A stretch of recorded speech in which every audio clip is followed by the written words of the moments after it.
Iniciamos con este programa una serie de entrevistas y aportaciones en torno a la innovación docente en la UNED.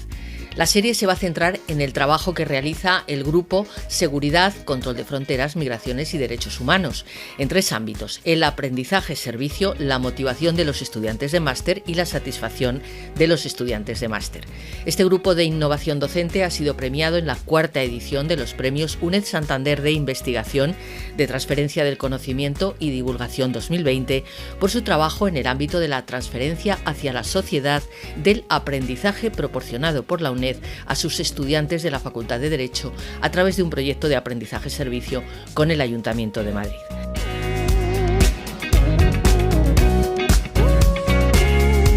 El objetivo de los grupos de innovación docente en las universidades es contribuir a la implantación de experiencias innovadoras en las prácticas docentes. Son equipos que colaboran de forma estable en la puesta en marcha de actividades de innovación y mejora docente, como por ejemplo, participación en proyectos de innovación en universidades y en otras instituciones, formación de personal docente, elaboración de materiales didácticos y el desarrollo de publicaciones, experiencias educativas, reuniones, jornadas y simposios sobre docencia.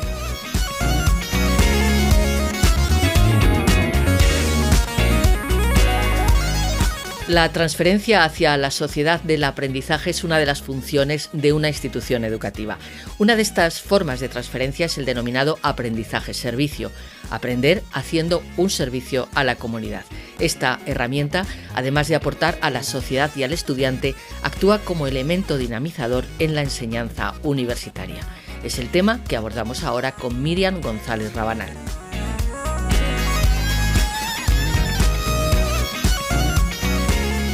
Bueno, pues para hablar de estas cuestiones que consideramos fundamentales y que quizás no sean conocidas con amplitud por parte de estudiantes y de oyentes, contamos con la participación de Miriam González Rabanal, es profesora del Departamento de Economía Aplicada y Gestión Pública de la UNED, es coordinadora del Grupo de Innovación Docente, Seguridad, Control de Fronteras, Migraciones y Derechos Humanos de la UNED. Bienvenida, buenos días. Buenos días, Isabel. Vamos a hablar de esta cuestión precisamente que creo que es muy importante y no tan conocida, el aprendizaje-servicio, aunque ya es un tema que viene de atrás, desde hace mucho tiempo se trabaja en ello. Bueno, pues el aprendizaje-servicio es una metodología que nació en la Universidad de Cincinnati, en Estados Unidos, en el año 1903, como un movimiento de educación cooperativa en el que se integraba el trabajo, el servicio y el aprendizaje de una manera conectada. Las primeras aportaciones doctrinales son las de William James en 1906, que propone el servicio civil en sustitución del servicio militar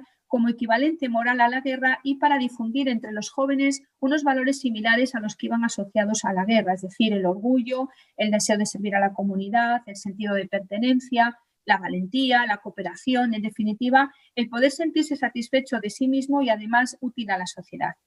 Años más tarde, en 1926, es decir, 20 años después, John Dewey es considerado el padre del aprendizaje-servicio a través de su teoría de la actividad asociada con la proyección social, porque mediante este enfoque del aprendizaje lo que hace es llevar a los ciudadanos a implicarse en el perfeccionamiento del orden social y, aplicando el principio del aprender haciendo, consigue que mantengan grandes similitudes este enfoque con lo que luego serían los postulados del aprendizaje-servicio. Al menos comparte con la continuidad de la experiencia, el principio de interacción, la consulta, la actividad reflexiva, el tratarse de un proyecto verdaderamente educativo, el conocimiento tanto desde el punto de vista concreto como abstracto, la gran comunidad, la ciudadanía y la democracia. También en el ámbito de la pedagogía, el pedagogo ucraniano Makarenko, conocido por su método de las influencias sucesivas y educador en las zonas más deprimidas de la Unión Soviética, fundó las casas cooperativas para huérfanos durante la Guerra Civil y llevó a cabo experiencias en las que los estudiantes daban respuesta a necesidades de su entorno a través del trabajo. Y además lo hacían mediante el aprendizaje de oficios útiles y posterior discusión y puesta en común de los problemas de la comunidad. Makarenko fue un gran defensor de las ideas de responsabilidad colectiva, del espíritu de colaboración, la solidaridad, la búsqueda de intereses de la colectividad tan afines y tan familiares al aprendizaje-servicio. Además, junto a otro pedagogo, Blonsky, creó la conocida como pedagogía activa. Esta pedagogía, este enfoque, lo que hace es incardinar el aprendizaje con el trabajo en la comunidad y en las fábricas y considerar además a la colectividad como el único espacio donde el niño puede desarrollar sus capacidades. Pues bien, aparte de estos precursores del aprendizaje-servicio, el uso por primera vez de la expresión en inglés service learning, con lo que se conoce al aprendizaje-servicio en el ámbito anglosajón, se debió a William Ramsay, Robert Simon y Michael Hart en el año 1967, es decir, 60 años después de estos indicios remotos que comentábamos de William James en 1907.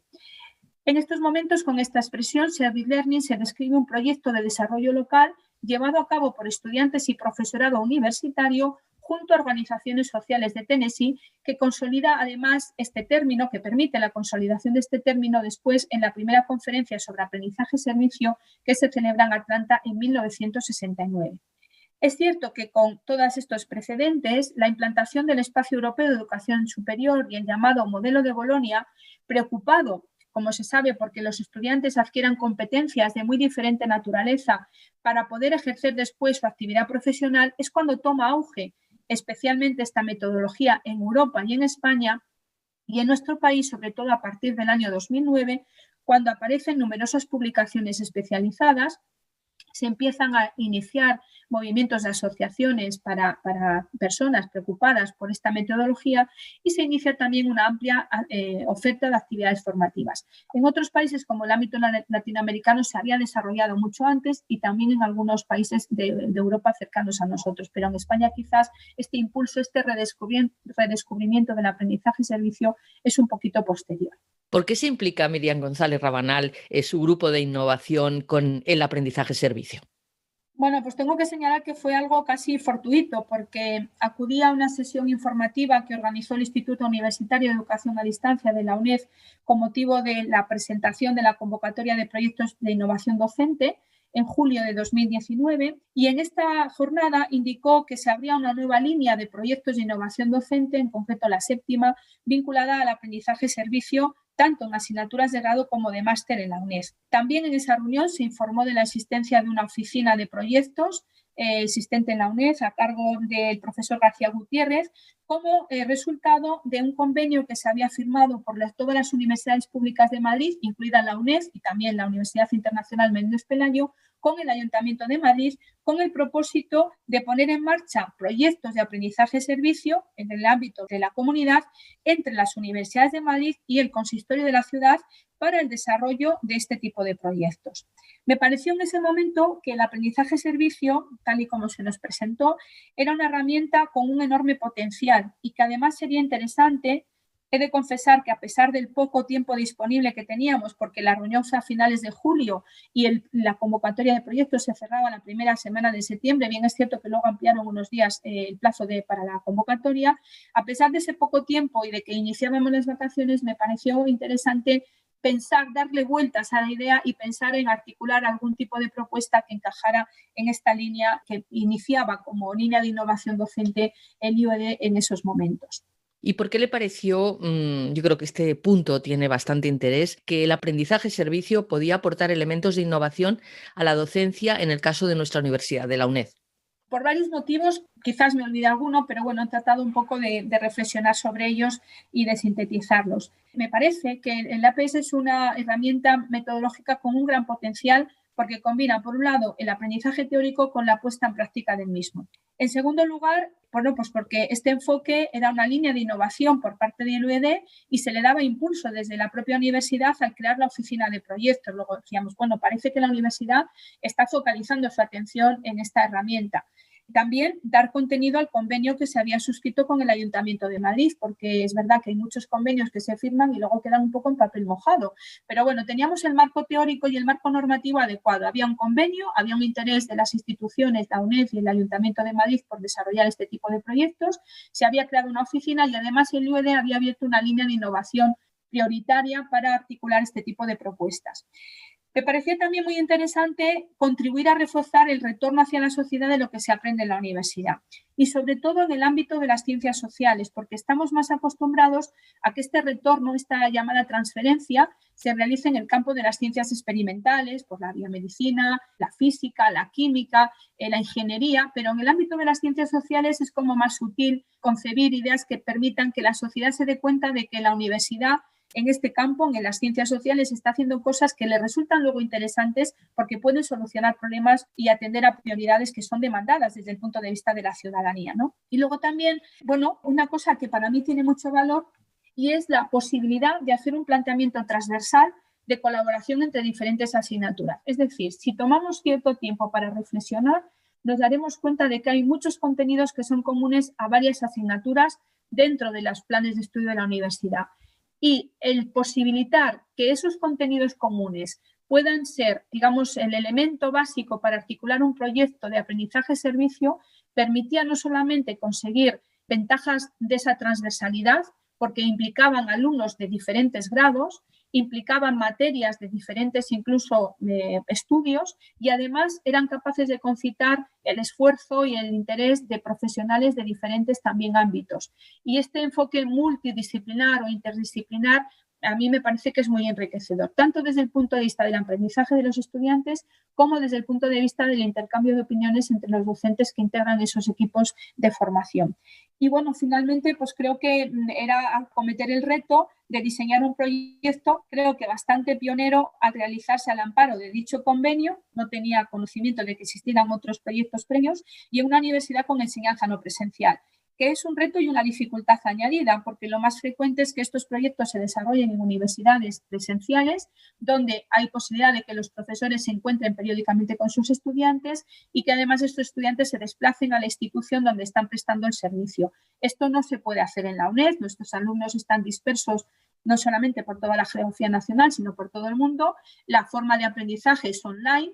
Y bueno, aunque podemos establecer herramientas de comunicación como la que tenemos pues, a través de plataformas de Zoom, de Teams, de Skype, etcétera, bueno, eso es aproximarnos la imagen, pero no aproximarnos el contacto, por decirlo de alguna forma físico, ¿no? Y entonces esto también era un hándicap a la hora de concebir este tipo de ideas. Yo creo que si éramos capaces de tratar de concitar todos estos elementos y superarlos con la propuesta de un proyecto, pues me parecía que era un avance y un reto planteárselo y un avance tratar de superarlo. ¿Qué elementos se necesitan para elaborar un proyecto de estas características? Varios, indudablemente, ¿no? Algunos importantes desde el punto de vista objetivo y yo creo que otros también relevantes desde la perspectiva pues, más subjetiva de las personas involucradas, de las personas que forman parte del proyecto, tanto de los estudiantes como de los profesores y de las propias instituciones que reciben el servicio que se les presta, ¿no? Desde este punto de vista subjetivo, en primer lugar, se requiere preparación y conocimiento de la herramienta. Yo he de confesar que cuando acudí a esa reunión en julio de 2019 no sabía ni que existía el APS. Entonces, ¿eso qué requiere? Requiere un esfuerzo de formación, empezar a conocer qué es esa herramienta, cómo se articula, cuáles son las experiencias que hay en el ámbito tanto nacional como internacional que han aplicado con éxito esa herramienta. Todo eso significa un proceso de aprendizaje pues no es sencillo, porque es echarle muchas horas para ver lo que están haciendo otros colegas, cómo lo están haciendo, cómo se implican. También es verdad que en el ámbito universitario las experiencias son más reducidas. Muchas de ellas, señalaba antes, que se han producido en el ámbito latinoamericano y sobre todo en niveles de enseñanza media, ¿no? Para institutos, colegios, etcétera. Y luego ya desde la perspectiva del diseño concreto del proyecto, pues hay que contemplar varios elementos para que el proyecto esté bien diseñado y tenga éxito, ¿no? Primero, el protagonismo del estudiante en su propio aprendizaje, es decir, hay que tener el entusiasmo y el poder de seducción suficiente para que los alumnos se involucren en el proyecto sabiendo que a la carga de trabajo que significa el prepararse en sus asignaturas y aprobarlas, van a incorporar una carga de trabajo añadida que es la que se deriva de su implicación en el proyecto de aprendizaje y servicio. Por otro lado, atender a una necesidad real que surge desde la comunidad. Es decir, establecer una especie de visor, decir, dónde sería importante que la universidad actuara y, más en concreto, dónde podríamos actuar nosotros con las restricciones que tenemos a las asignaturas a las que nos vamos a referir y a los estudiantes a los que vamos a involucrar para detectar esa necesidad social y poderla satisfacer de la mejor forma posible. Y luego la conexión del servicio que se diseña para prestar a la comunidad con los objetivos curriculares que constituyen la dimensión aprendizaje del proyecto. Es decir, ese servicio tiene que estar relacionado con las enseñanzas que se le dan a los estudiantes de las asignaturas implicadas para que vean una conexión con su currículum y que realmente vean que es una forma de ampliar la formación en determinados aspectos que contemplan los contenidos de las asignaturas. Identificar también los valores que se desean transmitir con el proyecto. Por ejemplo, nosotros lo conectamos con algunos objetivos de desarrollo sostenible, ¿no? Para que se viera que no era un proyecto diseñado en el aire, sino que realmente ese proyecto estaba conectado con determinados objetivos de desarrollo sostenible. Y luego también, pues como todo proyecto de aprendizaje, ¿no? Prever mecanismos de reflexión sistemática, porque solamente aquello sobre lo que se reflexiona, solamente el pensamiento reflexivo es lo que permite aprender de la experiencia, ¿no? Y también, pues, lo introdujimos así en el proyecto, prever mecanismos de valoración de la experiencia, ¿no? Es decir, tratar de ir evaluando cómo se va desarrollando la experiencia para no repetir los errores, poder aprender de las sugerencias que realizan los alumnos, de la propia experiencia de los docentes, etcétera, y bueno, tratar de incorporar pues eso, la evaluación en todas las etapas del propio desarrollo del proyecto. ¿Con qué dificultades se han encontrado para plantear este proyecto de estas características en la UNED? Pues básicamente de dos tipos. Yo las he clasificado en exógenas, es decir, aquellas que surgen fuera de la UNED, y en endógenas, que son las que nos afectan ya dentro de la institución. Entre las primeras, las exógenas, yo señalaría quizás la falta de apoyo y de reconocimiento institucional y a veces el no contar con la colaboración por parte de las instituciones que reciben el servicio a la hora de suministrar el material para poder trabajar en él. Muchas veces resulta más complicado contactar con el departamento responsable que diseñar el proyecto. Y la verdad es que la pérdida de tiempo en estos temas administrativos o burocráticos desanima bastante. Aspectos como la falta de sincronía en el calendario de la universidad y el calendario de actuaciones del ayuntamiento, en este caso, para ir incardinando estos proyectos en sus actividades de la oficina de proyectos, pues a veces complican bastante el disponer a tiempo del material para que los alumnos puedan al inicio del curso ponerse a trabajar. En este sentido, una de las cuestiones que el año pasado surgió en el cuestionario de valoración que hicieron los alumnos fue precisamente el retraso con el que se les suministró el material, que fue el resultado de una serie de retrasos acumulativos. La UNED tardó en asignar los proyectos, fue complicado contactar con el ayuntamiento, nos tardaron en facilitar el plan de la trata que comentamos, y entonces todo esto ya fue retrasando sucesivamente la puesta en marcha del proyecto. Y también otras cuestiones que yo creo que deben tenerse en cuenta, y así también nos lo han comentado los estudiantes en esa encuesta de valoración, es conocer el feedback del servicio por parte de la institución a la que se presta. A los alumnos nos han manifestado y han coincidido varios de ellos, les gustaría saber qué ha sido del proyecto a los 6 meses, incluso al año o a los 2 años para saber si ha sido útil su aportación. Pero también, Isabel, si me permites, me gustaría dejar constancia del apoyo recibido de la Dirección General de Innovación y Estrategia Social del Ayuntamiento de Madrid, porque no solamente nos facilitó el plan operativo contra la trata y otros abusos de derechos humanos en contextos de prostitución para que los alumnos pudieran proponer indicadores para su evaluación, sino que además emitió un certificado personalizado para cada estudiante agradeciendo su participación en la experiencia. Y además acumulativo,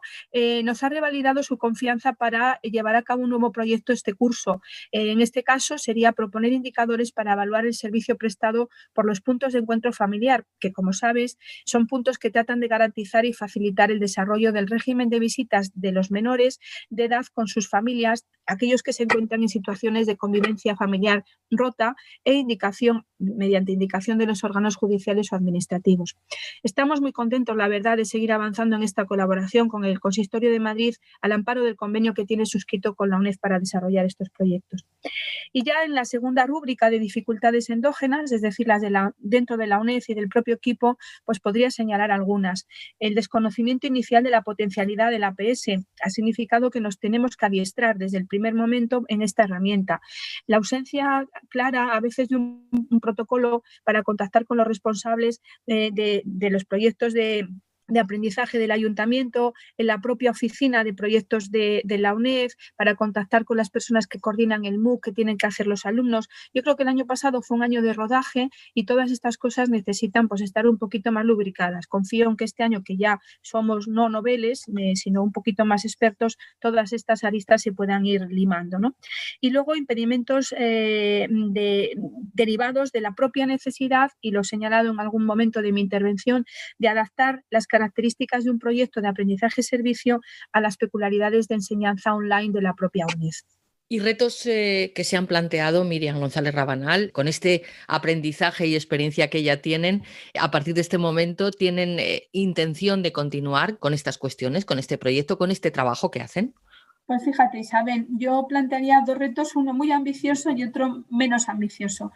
Y el principal reto sería conseguir la institucionalización de la PES en el diseño de los grados y los másteres. Hay muchas universidades latinoamericanas que exigen que sus estudiantes, para poder ser egresados, realicen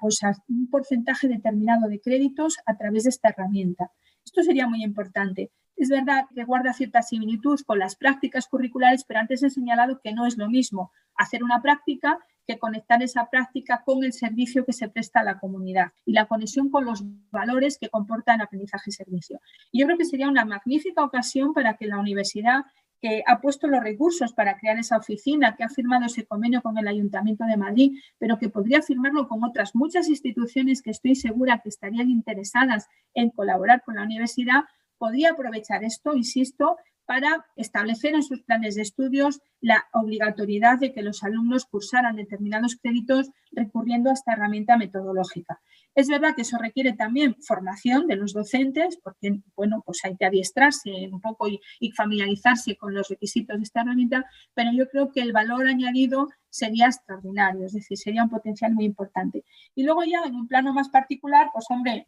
como ya coordinadora de este grupo de innovación docente, desde luego el reto sería dar continuidad a la experiencia con nuevos programas, ya sea con el Ayuntamiento de Madrid o con otros ayuntamientos o con otras instituciones. Nos sigue costando muchísimo obtener el material por parte del Ayuntamiento de Madrid para darle continuidad a la experiencia. Este año nos han vuelto a renovar el proyecto y lo vamos a aplicar en el caso con las unidades de asistencia familiar, es decir, que son unas unidades que propician el encuentro de los niños de familias desestructuradas con sus progenitores y que están tutelados por el Ayuntamiento de Madrid, que nos parece un programa muy interesante también, pero de verdad que uno se cansa a veces en realizar estas gestiones que deberían ser tan sencillas como decir, vamos a realizar la experiencia, enviadnos el programa que tengáis interés, que propongamos indicadores y sería todo mucho más ágil, ¿no? Y desde luego colaborar con otros ayuntamientos o con otras instituciones de otra mucha naturaleza que estén interesadas, la Comunidad de Madrid, bueno, es decir, instituciones no gubernamentales, es decir, los ámbitos de colaboración pueden ser muy, muy amplios. Gracias, Miriam González Rabanal, profesora de Economía Aplicada del Departamento de Economía Aplicada y Gestión Pública de la UNED y coordinadora del Grupo de Innovación Docente de la UNED, Seguridad, Control de Fronteras, Migraciones y Derechos Humanos. Hasta una próxima ocasión seguiremos hablando de estas cuestiones porque tenemos muchos temas que tratar. Gracias. Muchísimas gracias, Isabel. Gracias.